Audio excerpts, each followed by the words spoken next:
Hi, and welcome back. Many of you have been asking me what my thoughts are on the latest government shutdown that we are currently going through. And as of, let me time stamp this, it's Monday, October 13th at 9:39 a.m. and the shutdown continues. So I think the best place to start is to look at where the money goes. So for those of you listening podcast, this is a version that you might want to look at our YouTube channel because I'm going to show a couple slides. So let me bring those up right now and show you what I'm talking about. So where the money goes, when you look at the fiscal outlays of the government, as you can see on the chart in front of you, and I'll try to do this best job I can for those listening, 60% of all government spending falls under this mandatory section. So when you think of mandatory, you think Social Security benefits, Medicare, and Medicaid. So 60%. Then you have our net interest, which is continuing to grow, which represents 13%. Then you have the final piece, which is called discretionary, which is 27%. So how does that 27% break down? Well, when you look at this chart, almost half of our discretionary spending goes to national defense, 47%. And by the way, the source of this data is I actually received it from First Trust, which is a firm that I work with. But it actually comes from the Office of Management and Budget. And this data is fiscal year 2024. So you can see that there really doesn't allow for a lot of room to cut or make changes that has an impact on the economy or the government. This is why there was when the administration, when President Trump was first elected and Doge came out and you had Elon Musk and cut, and all the trillions of dollars that they were promising being cut, most of us that understand this data knew that that was probably not going to happen. Why? Because you just can't cut. It's like thinking you're going to stop going to Starbucks every day and it's going to end up saving you $1 million. Well, maybe over the course of 100 years, but not over the course of your lifetime. And government spending kind of works the same way. And while we would all probably agree that we like smaller governments, but we want safe drinking water, we want air traffic controller, especially right now as some of them are getting furloughed with the shutdown. We want safety measures in place, but are we really willing to pay for those? And yes, is there areas that could be cut, streamlined, more efficient within the government? Yes, it's just like any entity, business entity, corporation. Believe me, having a 20-year corporate career, I felt like I was always responsible for, and in large degree, making cuts and aligning to the goals or objectives of the business. So the next question I've related to this that I often get is, well, how does the markets react? I mean, the markets have got to be going down, right? Like government shutdown, all this fear, all this turmoil, and it's really just the opposite. The market kind of sees the government shutdowns as almost pure noise.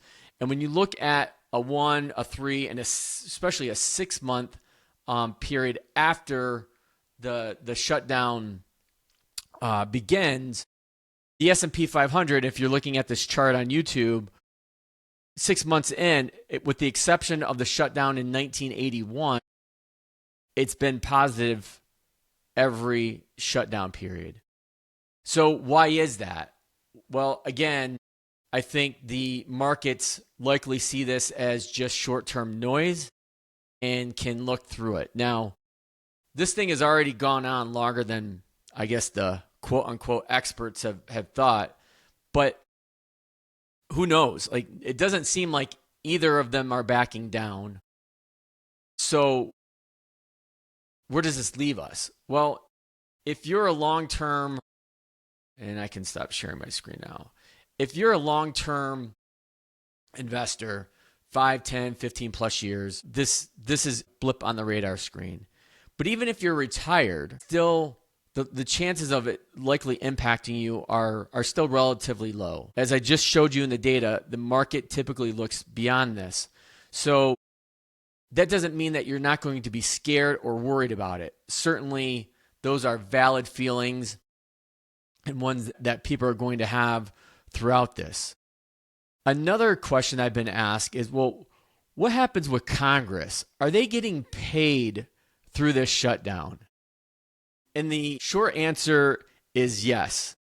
Congress, women and men during a shutdown are paid. Now, ironically, some of their staff may be furloughed and not paid. And as of today, the big news is that the administration has found funds to be able to continue to pay the military men and women, because during a shutdown, they are not paid as well.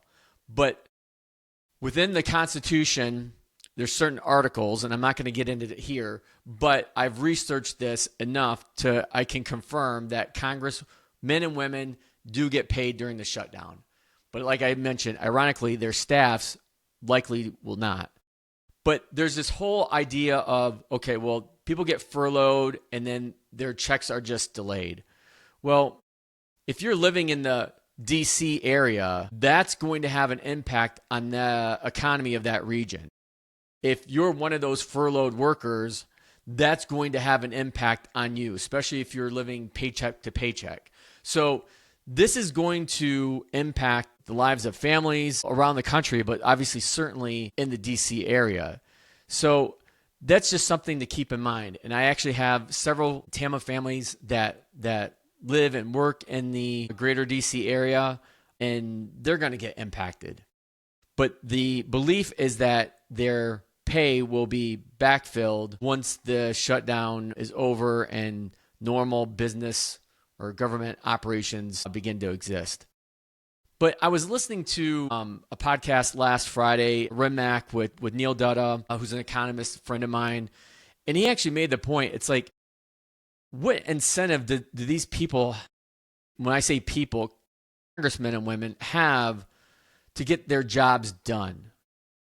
Because, and this is something I researched too, on average, a person in Congress makes about $175,000 or $174,000 a year.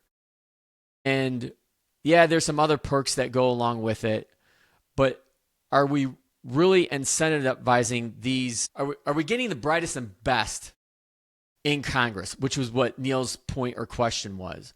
Because you can make a heck of a lot more money in the private sector working for a business, publicly traded or not publicly traded, than you can being a congressman or woman, for that matter.